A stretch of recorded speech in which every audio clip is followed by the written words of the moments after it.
না বলা চিঠি।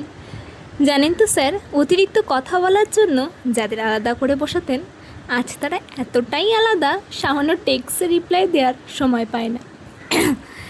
জানো তো মা, পড়াশুনো বন্ধ, এত গল্পের বাহারে তাদের পড়াশুনো হবে না বলে তাদের দুজনের মাথায় এক জায়গায় না দেখা যায় বলে শাসাতে আজ দুজনের ঠোকাঠুকি লাগলে রাস্তায় সরি বলে পাশ কেটিয়ে চলে আসা ছাড়া আর কোনো কথা থাকে না।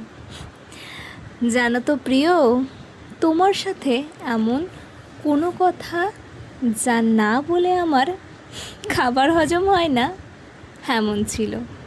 আজ তোমাকে বলার মতো কিছুই নেই। আমার অতীত দেখে যা বুঝলাম, এমন এক সময় আসবে তুমি শুনতে চাইলেও আমার বলার কিছু থাকবে না। সব কিছু ম্যাচিওর হয়ে যাওয়ার দোহাই দিয়ে এক আমি অ্যাডজাস্ট করার বাধ্যহীন হয়ে যাবে। স্মৃতির কোনো ধুলায় চাপা পড়ে যাবে আমি নামক প্রাণোচ্ছল প্রাণ।